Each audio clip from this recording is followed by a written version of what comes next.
السلام علیکم۔ جیسا کہ ہم لوگ بہت ساری جن بوت چڑیل کی کہانیاں سنتے رہتے ہیں، اسی طرح کی ایک واقعہ پیش کرنے جا رہا ہوں کشمیر کے جنگل کا، جو میری چچی کے ساتھ پیش آیا۔ یہ ان دنوں کی بات ہے جب چچی کی شادی نہیں ہوئی تھی، ان کی عمر 22 سال تھی۔ ہمارے گاؤں کو ایک جنگل لگتا تھا جس میں آس پاس گاؤں کے لوگ لکڑیاں جمع کرنے، گھاس کاٹنے جاتے ہیں۔ اسی طرح میری چچی کے گھر میں بھی بھینس اور بکریاں تھی جن کے لیے وہ گھاس کاٹنے باقی لڑکیوں اور خواتین کے ساتھ جنگل جاتی تھی۔ جنگل میں ایک ایسی جگہ مشہور تھی جس کے بارے میں کافی قصے کہانیاں مشہور تھے، بزرگوں سے سن رکھا تھا۔ اس جگہ جن بوت کا سایہ ہے، جو بھی ادھر جاتا ہے نقصان اٹھاتا ہے۔ حسب معمول اس دن بھی وہ گاؤں کی دوسری لڑکیوں کے ساتھ جنگل میں گھاس کی غرض سے گئی۔ روزمرہ کی طرح لڑکیاں گھاس کاٹنے کے لیے جنگل میں پھیل جاتی تاکہ گھاس کاٹ سکیں۔ آج بھی یہی ہوا کہ سب لڑکیاں گھاس کی غرض سے اپنی اپنی جانب چل پڑی اور سب گھاس کاٹنے میں مصروف ہو گئی۔ میری چچی بھی گھاس کاٹتے ہوئے ایک ایسی جگہ پہنچ گئی جہاں انہیں بہت زیادہ گھاس نظر آئی، اور وہ دل ہی دل میں خوش ہو گئی کہ آج تو زیادہ پھرنا نہیں پڑے گا، ایک ہی جگہ سے اتنا گھاس مل جائے گا۔ یہ جگہ ایک پراسرار سی جگہ تھی، جیسے ادھر کوئی سالوں سے نہ آیا ہو۔ درختوں کا گھنا جھنڈ، مکمل ویرانی، ایک خوفناک منظر پیش کر رہا تھا۔ ایک لمحے کے لیے میری چچی خوفزدہ ہوئی، لیکن دوسرے ہی لمحے یہ خیال آیا کہ جنگل تو ایسے ہی ہے، ہر طرف ویران ہی ہوتا ہے۔ لیکن ان کا یہ خیال غلط تھا۔ وہ گھاس کاٹ رہی تھی اپنے دھن میں مگن کہ ایک بوڑھی عورت ان کے ساتھ گھاس کاٹنا شروع ہو گئی، اور بوڑھی عورت نے چچی کا نام لیا۔ خورشید، کیا حال ہے؟ میری چچی نے بغیر دیکھے ہی اسے جواب دیا۔ وہ سمجھی گاؤں کی ہی کوئی عورت ہے۔ اسی طرح روزمرہ کی باتیں ہو رہی تھی۔ میری چچی ایک پرسکون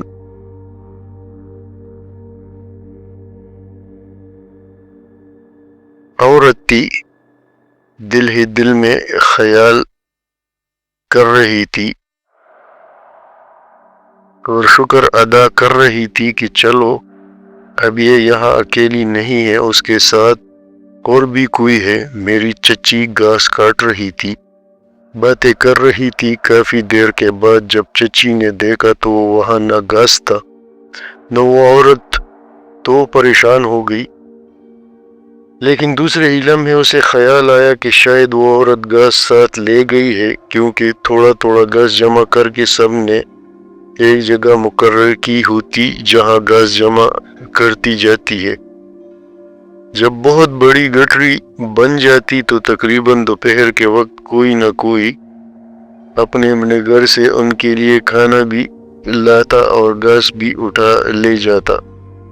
چچی بھی یہی سمجھتی تھی کہ شاید یہ عورت بھی گھاس وہی لے گئی ہے اور دوبارہ گھاس کاٹنے میں مشغول ہو گئی۔ کیونکہ اب ٹائم کا بھی ہو چکا تھا، چچی نے سوچا اب جتنا بھی گھاس کاٹا ہے سب اکٹھا کر لوں۔ جب وہ دیکھنے لگے تو سارا گھاس غائب تھا۔ اس سے پہلے کہ وہ کچھ کہتی، ایک لڑکی کے ہنسنے کی آواز سنائی دی، جس پر چچی سمجھی شاید ساتھ آئی لڑکی میں سے ان کے ساتھ کوئی شرارت کر رہا ہے۔ چچی نے آواز لگائی، مجھے پتہ چل چکا ہے تم فلاں ٹائم ہو رہا ہے جانے کا، تو چلو چلے۔ لیکن آگے سے آواز آئی کہ آج تو تم ادھر ہی رہو گی، کہاں جانا ہے تم نے، کیا جلدی ہے؟ جس پر چچی نے تھوڑے غصیلے انداز میں کہا، انسان کی بچی بنو۔ جو آواز پہلے دوسرے طرف سے آ رہی تھی، اب یہ آواز درختوں کے جھنڈ میں سے آنی شروع ہو گئی کہ ادھر ہی آ جاؤ، کچھ دیر بیٹھ کر باتیں کرتے ہیں، گھر تو چلے ہی جانا ہے۔ یہ آواز اس شرارتی لڑکی کی تھی جو اکثر ان کے ساتھ مذاق کرتی تھی۔ اب میری چچی تھوڑا سا ڈری بھی ہے کہ ادھر کیا کر رہی ہے، یہ جگہ تو ٹھیک نہیں، ادھر کی تو بہت کہانیاں مشہور ہے۔ اب چچی نے اسے ڈانٹنے والے انداز میں گالی دے کر کہا، تم ادھر کیا کر رہی ہو، تمہیں پتہ ہے نا وہاں کیا ہے، وہ جگہ ٹھیک نہیں ہے۔ جس پر سہیلی کہنے لگی، کچھ نہیں ہے تم آؤ، تو چچی ہمت کر کے وہاں پہنچی تو وہاں کوئی نہیں تھا۔ آواز اب اور آگے چلی گئی۔